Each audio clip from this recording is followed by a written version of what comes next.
So, starting on a bit of a philosophical note, in principle, truth is a point along a line of reality. Now, this is really early in the morning to start getting philosophical. I absolutely understand that.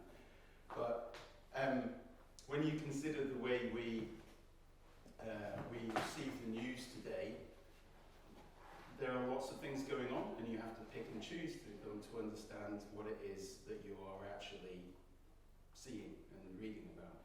And in many ways, in the modern days, possibly even harder to actually understand what's going on. But it's true of the past, and there are characters and legends like Robin Hood and King Arthur who are essentially the same, in that there is possibly a measure of reality in those individuals, or perhaps there were many people and the truth is something in between. But the point of fact is that history can be hard to actually dig through, and as a result of that, the fact that you can do that and we don't know precisely who people are or where they went or where events happened makes them prime for gaming. Because when you come to the table and you decide that you're going to run a game of Star Wars or Doctor Who, you will face people who would tell you you're wrong. There is a canon which might as well have two ends once they've hit you with it. That means that if you sit down at the table and you're unprepared, you can very easily find yourself in a very dark place as a GM, where you're being undermined by your players. And the truth of that is that you might find a similar situation with historical games, but there's far more leeway. The spectrum of truth is far wider, because frankly, people who spent decades of their lives studying very small things still cannot absolutely categorically prove it. Now, I am going to do the rest of this session very much focused on a certain game. Is it called Cthulhu? And that game is the Dee Sanction, which is just here. And I am in no way, shape or form an Elizabethan expert, and that's kind of the point that I make in the book. And every time I sit down for a session of it, that historical role-playing has, like Star Wars or Doctor Who or anything like that, a rich background, but the way you play within it is actually far freer, because you don't need to understand everything. And so, that's what the rest of this is about. And to give you an idea, and to push the Dee Sanction a little bit harder, to make sure you understand. So the Dee Sanction really came to me as a game, just through reading. And it's a bizarre piece of random advice I would give to any GM, that reading books is a really important thing to do.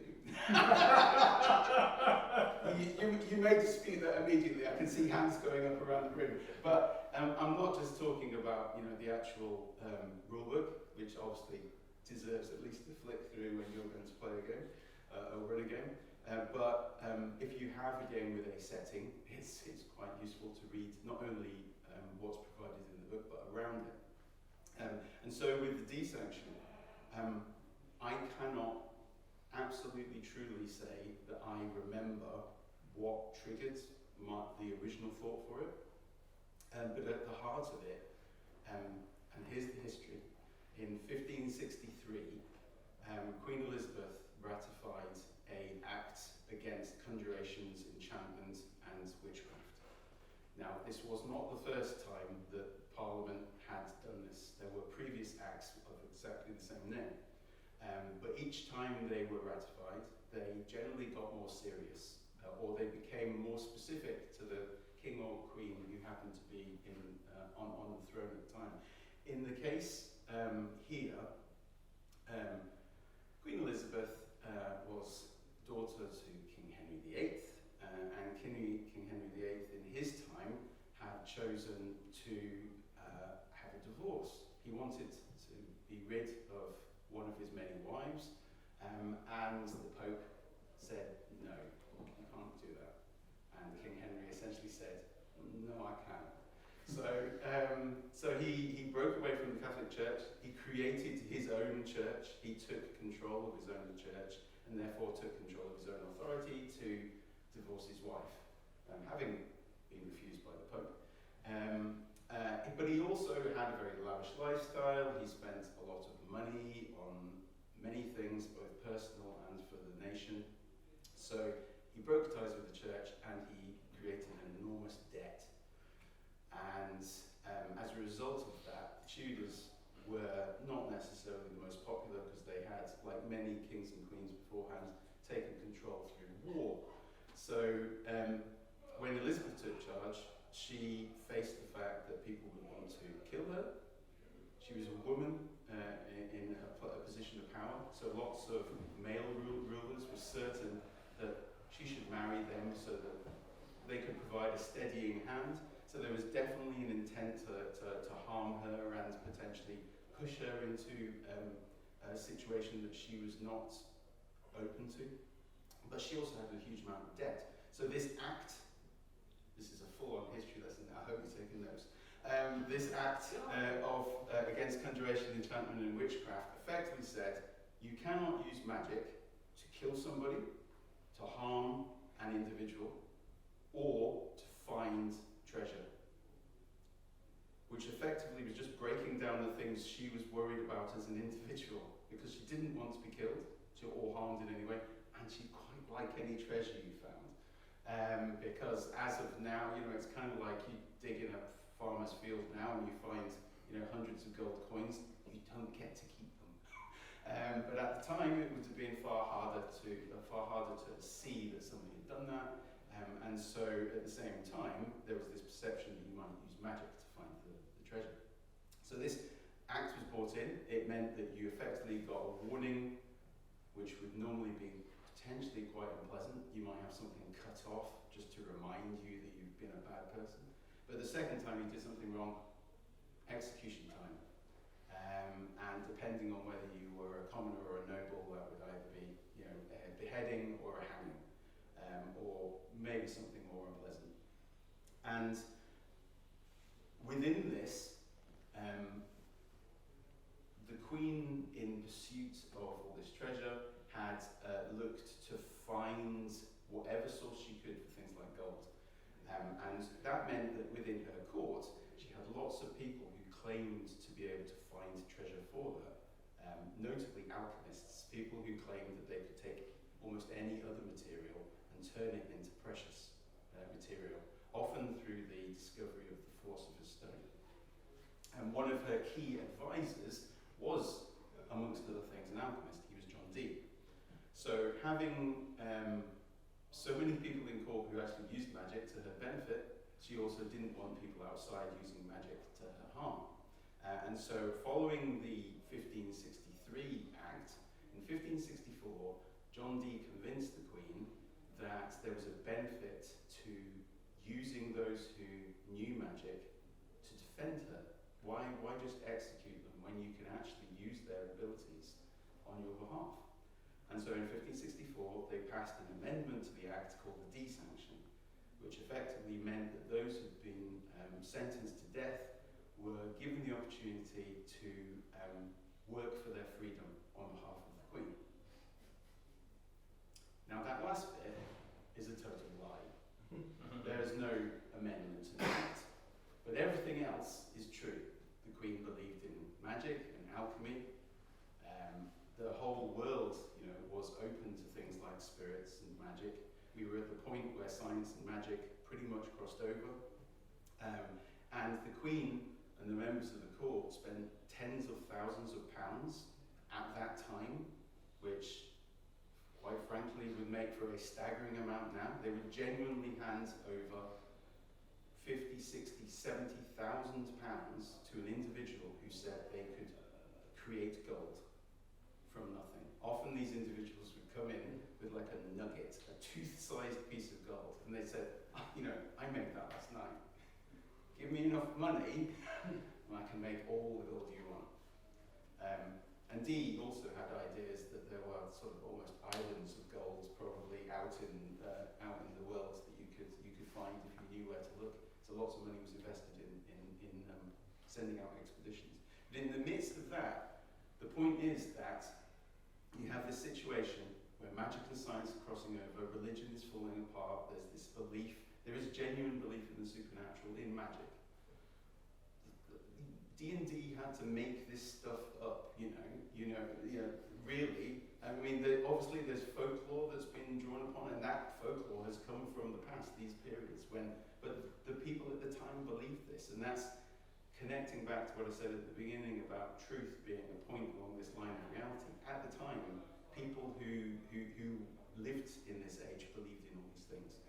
And so I saw this, I couldn't, see any reason not to have a game in this period of time. It's just full of potential for, whether it's interacting with the court, whether it's searching for treasure, or, as in this case, working on behalf of the Queen to prevent her assassination by unearthly creatures and elements of the supernatural using magic against her. It felt like a prime opportunity to do that.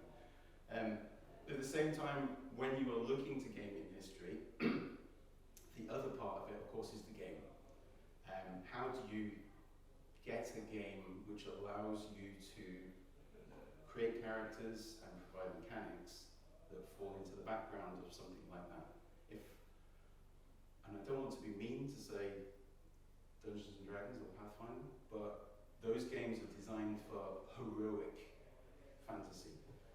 And if you tried to take D&D and apply this background over it, I think you would just end up with D&D in the Elizabethan times. It wouldn't be the Elizabethan times anymore. So when I was putting this game together, but equally, if you were to use this period of history or similar periods, if you were to look like at Robin Hood or King Arthur, or any period of time where you were trying to use a historical setting, it's key to find a way effectively to fit the game elements to the background rather than the background to the game elements. Because, as I said, if you take D&D and apply the background, it's not going to mesh, it's oil and water. And in the case of this game, the key was to highlight the nature of the individuals who are involved. These people are not heroes, they are vulnerable people, and they're individuals who ultimately are amateurs. I realise in D&D when you're first level, you're an amateur too. But in this game, you stay an amateur. And that's what reinforces the fact that in this, it's kind of keeping a connection with the history. It's not trying to tear the history apart, which is another value of playing in history to begin with. If you just go and take a historical setting and you just almost do a nod towards it, then you're not really playing in the history. If you're just mentioning the Queen occasionally and so forth, and you've got paladins and elves and so forth striding through the street, that's a different type of game altogether. I mean, bring it into the future and play Shadowrun if you will, but that's the kind of approach. There you are trying to do something completely different. So it was key to me to look at the actual background and keep the characters and what was involved as game elements as close to the theme as possible. So another example would be the fact that the agents in the game are what's described as only slightly supernatural. So they're only very capable of small acts of magic. So again, you wouldn't look to use a system that had a massively overblown magic system, because otherwise you'd kind of have to either remove it or explain why it exists. Which, an example would be maybe, and a little old as an example would be the Middle-earth role-playing game, which took its basis from Rollmaster, which had huge lists of magic spells, and yet we have Lord of the Rings, where how often do you see magic actually happen. Nobody's actually flying unless their personal companions, are giant eagles, for example. Gandalf's not swinging fireballs everywhere. But so the principle was that, for this game I was trying to apply the history a little more to keep it within the game itself. And I think if you are to gaming history too, it's about either finding a system that hits more or less the right level, or potentially taking a system and being willing, something modular, the way you can rein things back. Savage Worlds, or something where you can cut things. Yes, GURPS. Cipher system. Something that's more modular, that can be broken down, that you can rein things back. In terms of the actual use of the setting, the fact that it exists in its totality, it's a real thing. It's a wide world full of history potential. There's a whole world out there.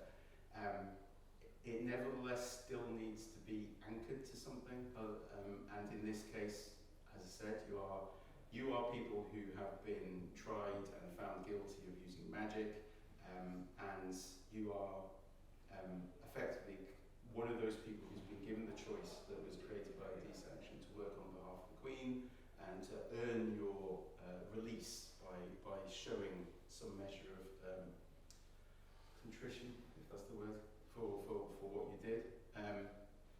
In a lot of games, people will run at it fully. Over-enthusiastic game master might create a whole wide world, and then actually only play in a small area of it.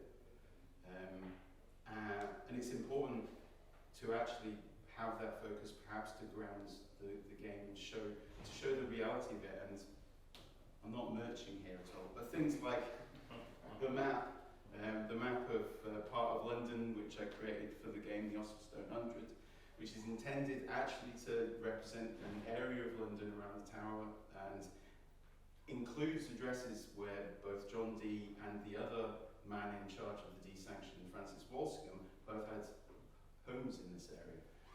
It felt like a place which both gave a view to the players about where they were, where the centre of the world was. The Queen is just down the river in one of the palaces. You've got Dee on hand, you've got Walsingham on hand, you've got the tower to remind you of where you might have ended up if you'd not been given the opportunity.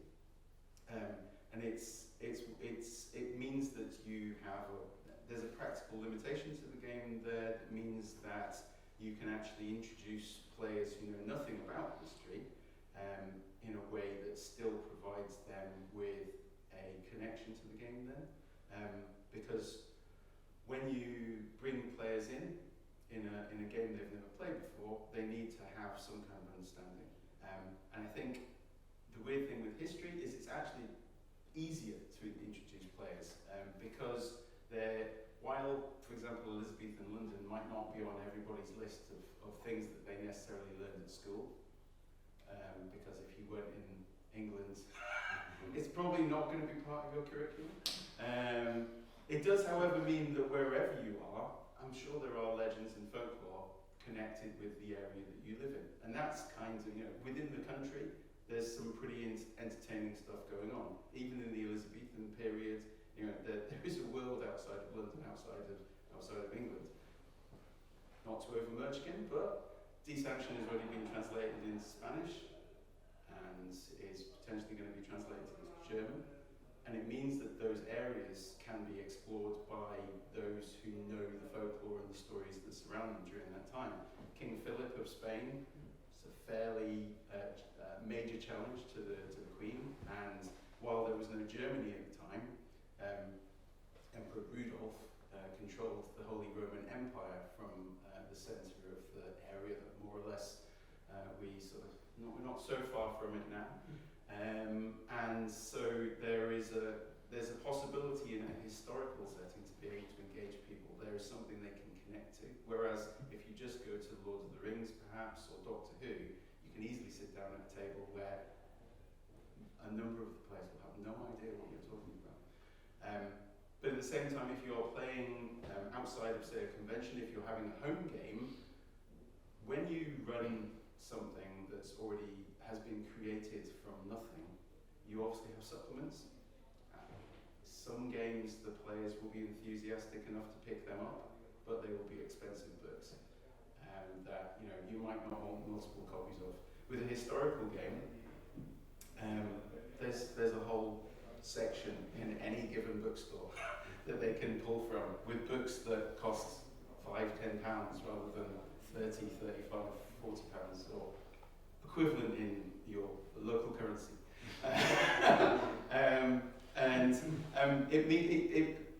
In many ways it makes the historical game more accessible. As the GM, you're not the only one who knows it and you're not the only person who passes things on in a genuinely made up setting. It means that players who have an interest can pick up a book on the Elizabethan period. And it doesn't have to be a book. It can be they can watch, they can watch a movie. Elizabeth was an okay movie. There are TV series about the Tudors. Might be a little more sexy than the Dee Sanction necessarily, but that might be something. That might be something you want to explore. I don't know. It always seems that TV series have to have slightly more nudity and sex than necessarily you want to bring to the gaming table. Anyway. So, but it does mean that when you are running a historical game, you have that possibility that the GM and players alike can have more access than you might expect from a lot of games that are created where the background comes from nothing. So within that, you have got all these books, you've got players who maybe have enthusiastically gone out, but you might have players who already know their stuff when they come to the table, and they are almost in the category that we mentioned earlier of those who are so tied to the canon that they will pick you up on everything. But the key thing, I would say, if you're going to run a historical game or to play something like the Dee Sanction, is that you are moving alongside it. You're not actually part of the core of history, but you're not so far from it. It's the fact that that line of reality and that point of truth, we're actually just tipping it slightly away from where it is. And the game itself sits alongside it. The agents are generally common people, and the common people hardly ever appear in history. The only place they normally appear in history is when they've got together as an enormous group, picked up pitchforks, and decided that they're going to rebel. So that's the only real time you find out about them. In history itself, there is often huge parts of it which are unaccounted for. Whether you take something like, King Arthur or Robin Hood, where quite frankly they don't even know whether they existed, and there are whole periods, there are whole grail quests that might not be accounted for.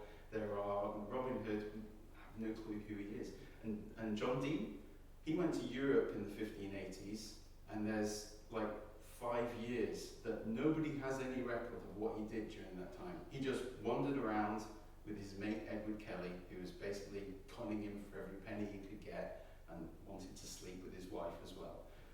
And ultimately, all we know is that they went there, they met, they tried to meet the King of Prague, they tried to get the favour of the Emperor, they tried all sorts of things in Dee's pursuit of seeking a way to talk to angels. But there's very little detail beyond that. He kept a diary, but most of his diary is like, a couple of sentences for a day every now and then. And most of that's about the fact that he owed people money, which might have been another reason why he went to Europe, to get away from various people he was in debt to. But it means that you've got whole parts of history that nobody can then go, that didn't happen in 15 whatever, because they can't prove it any better than you. And the magic and the supernatural, as I mentioned before, to the people at the time it was real. You can apply things.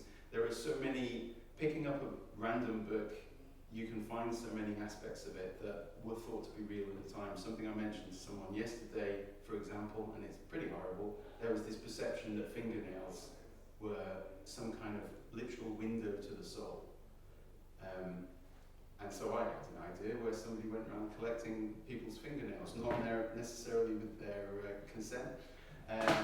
But it makes for an interesting game where somebody, an adventure where somebody's literally collecting fingernails. And at one point, and admittedly it didn't end up there, why not make an entire scale metal vest out of other people's fingernails? Surely you then imbue yourself with ultimate power. But anyway, it's the sort of thing that randomly comes up in books about the period. People believed this at the time.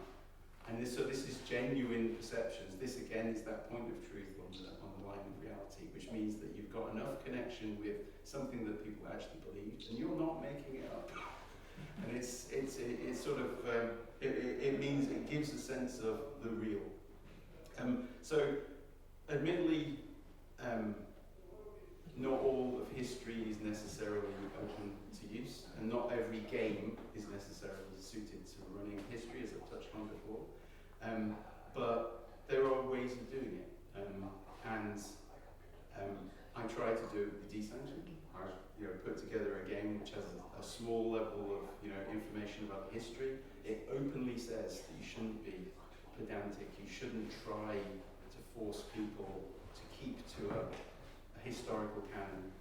You should just have fun. You should entertain yourselves. And in the history, as I said, there are so many strange things, so much folklore, so much belief in magic, and so many gaps that I think there should be more historical games, but there are so very few, because I think unfortunately these days people would rather be playing something that was connected with some expensive intellectual property from a cinema or TV series than look to something as accessible as their past. So I think that's it. I've probably said enough. I certainly have a dry mouth. So are there any questions from anybody about gaming and history, except from Gaz? At least two questions. Oh, go on, Gaz. I'm just wondering about, you run Dee Sanction, obviously other people have at convention as well, so it's one thing writing and designing the game, but if you want to present it, what do you do when you've got a mix of expectations? So for example, you might have a real history buff who wants to correct everybody around all the different details and stuff like that, and at the other end, you might have a player who's watched Blackadder, and that's their only example of what it might be like, is trying to play some guy with a big ruff, make it green. And you've obviously got wildly different expectations. So what's your advice for kind of managing how you would sell that historical people's ability enough that they can engage with it, but preventing it into devolving into real detail and that kind of thing? Part of what that, that bit earlier on where I pummeled you into unconsciousness by explaining the background, that normally works. So no, at the start of the session I will go very briefly through the history and touch upon the fact, reference the act, go through the stuff about the Dee Sanction, and kind of set the framework, the scene for the backdrop. But I will then normally touch upon, at the end, as I did there, highlight that after you've mentioned the Dee Sanction, what it represents, that it wasn't real. I mean, yesterday would be a prime example where I ran the Dee Sanction, and there was clearly a breadth of people at the table in terms of what they knew, and one person, after I'd finished my introduction, where I didn't end with saying that wasn't true, had said, "Oh, is that all real?" Everything except the last bit, yes. But I think because, in this instance, because the game is, the game explains that you are ordinary people engaging in the supernatural, you can, in principle, you could accommodate somebody who just wants to play Baldric. That's fine, because, I'm sure we can work that out. We can work out some skills, we can create a character. But I would highlight that as I would in any game where there was a strong sense of a canon that people are going to defend, highlight that I don't know everything. And while I appreciate the support of the individuals who do think they do, I would actually question whether that's true, unless it was like Mr. Starkey himself or some other individual who spent 40 years of their life churning out endless historic books. I would question whether the person with canon is in the right place. Maybe he should be in some kind of lecture theatre, because that's. But I'm not gonna embarrass him at the table. But I would highlight that the game is about, it's about a setting which I have turned into a game, and that we're here to play for entertainment. And I think it'd be entirely possible. I think I have probably done it already, where the game has included somebody who's just has no idea and is here for just the fun of the game, and the person who believes there is something to be corrected. And you just take it. I imagine that person's only going to pipe up when I get something wrong, maybe. And I'll take it. Well, and maybe I'll run with it, because actually, if they think they know, well, maybe I can turn it into something else to add to the adventure. But I make it really clear in the book that kind of pedantry, it just spoils things for people. And why would you want to spoil a game? Basically, yeah. This is a world like another world. Yeah. Except this or that may be different. Yeah. And that's your escape card. Yeah. Yeah. Exactly. And anyone who says otherwise, well, this is slightly different. Yeah.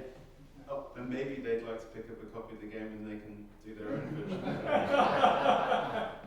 Run this game instead of playing it. Yeah. If you're going to be like that. I haven't played it, but to me it really looks like the Tim Powers approach to role playing.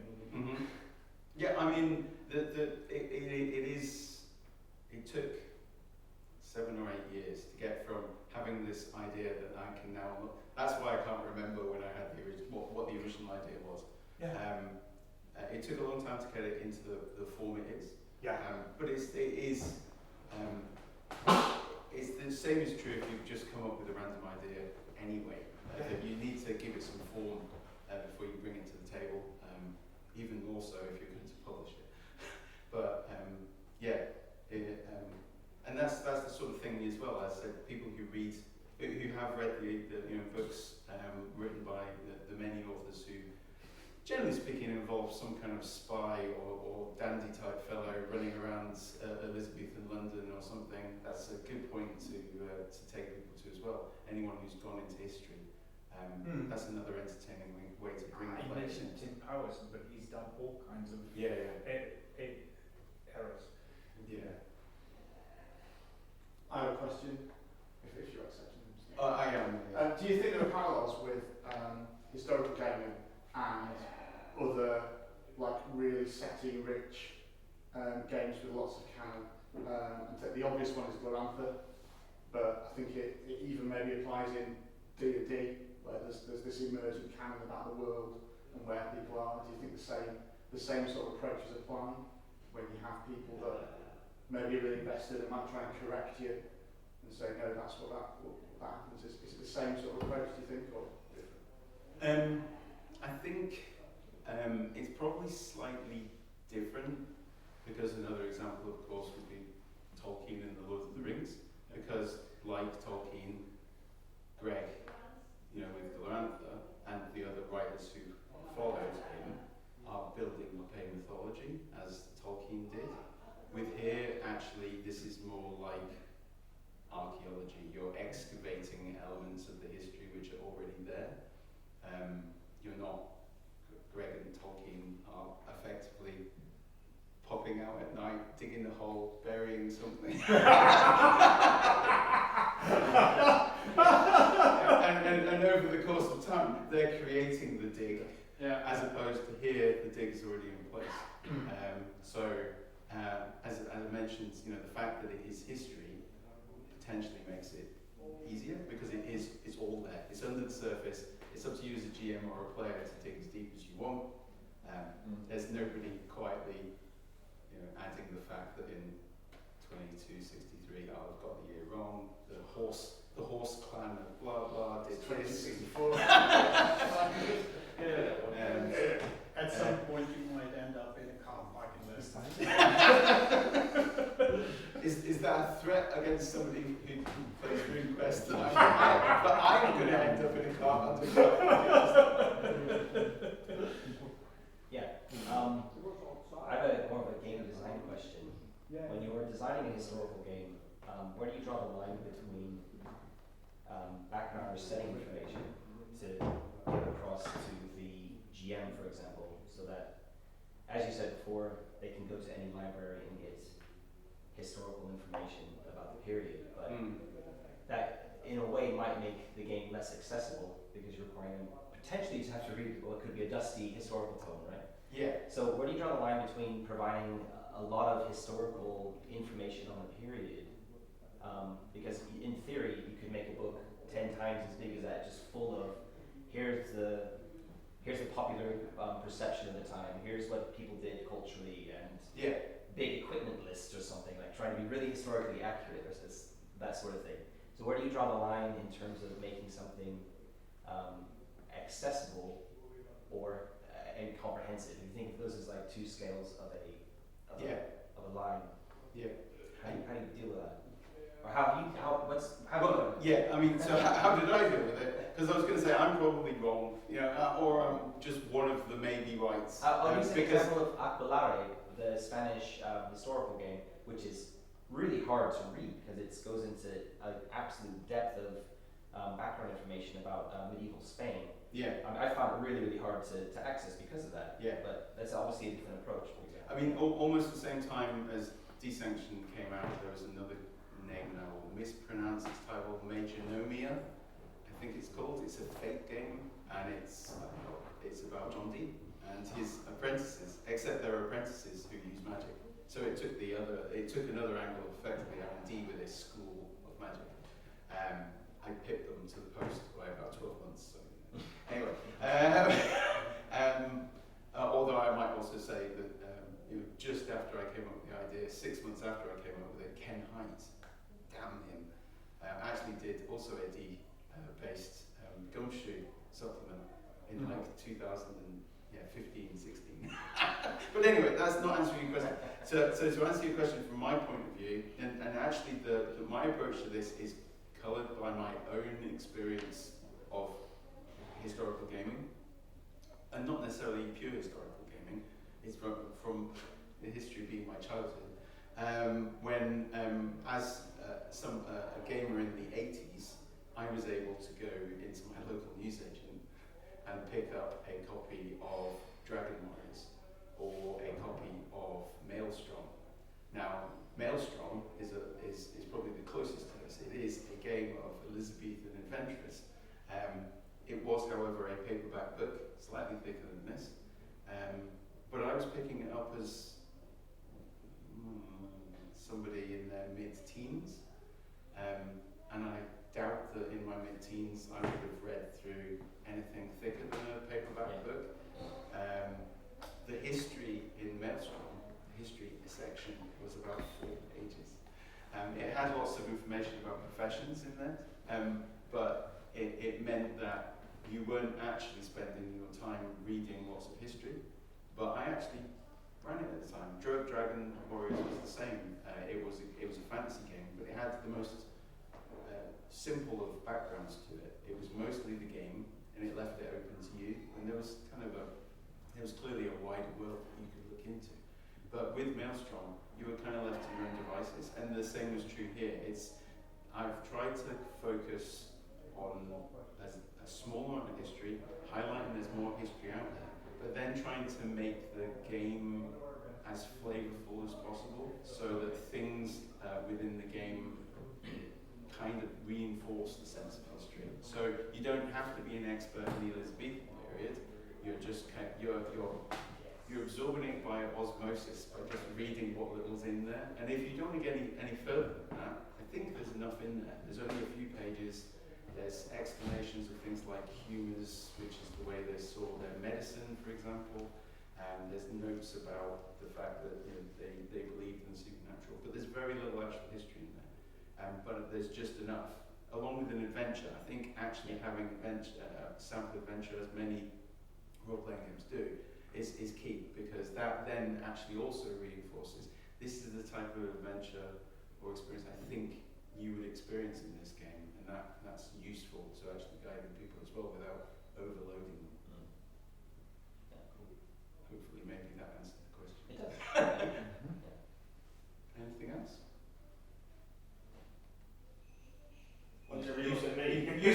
said you had a second question.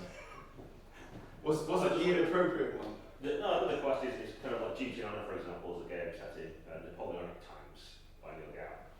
And he tends to approach that more from presenting it by popular media versions of that period. Yeah. So he always says, look at sharp novels or TV series or Hornblower and that kind of stuff.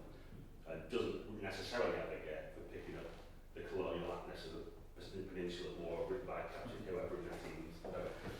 So what are your thoughts on kind of more going for using TV series and film versions of things and presenting that as an easier accessible way for people to get into it, rather than pushing, pure historical, trying to get more accurate versions? I see that as probably the best way to get people engaged with the game who haven't had any exposure to like the history of school. Alas, Sean Bean hasn't done, that I'm aware of, any Elizabethan series. I did send him several letters asking him if it was possible. But as I mentioned earlier, there are very recent series like the Tudors, which might well have they skew it for the entertainment rather than, but it gives even Blackadder. I would say watching the second series of Blackadder, there is zero harm in doing that. In terms of they tried to at least get some notion of the fact that you had the finery of the Queen, the rank outdoors, almost represented by Baldric in his own right, and the notion that you had both science and magic sitting side by side, and learning could be countered by a belief that you could achieve something through the power of turnips alone, and then of course it's every possibility that Dee was trying to create a piece of the purest green and didn't achieve it like Percy. I don't see any harm in using that as a way in, and I know that people quite soon will be using quite a heavy dose of Blackadder to run games of Dee Sanction. I would much rather that there was, if I was going to sit down as a gamer now who'd never played it before, maybe next year, we'll say next year, and somebody said, there's this movie with Chris Pine in it, you should go watch that. And then come back here and tell you what, we'll play a game about it. I'd much rather have that as an opportunity, and it is a prime way to get people involved, rather than when I've in the past had somebody say there's this great game and here's an encyclopedia you need to just work through before we get started. That sounds fantastic. If every game company could sort of commission a short series, that would be brilliant. I think Amazon and Netflix might be interested in that too. So no, I think that's a really good approach to actually getting people involved. Any more? Okay. Thank you. Thank you very much. Okay, thank you very much.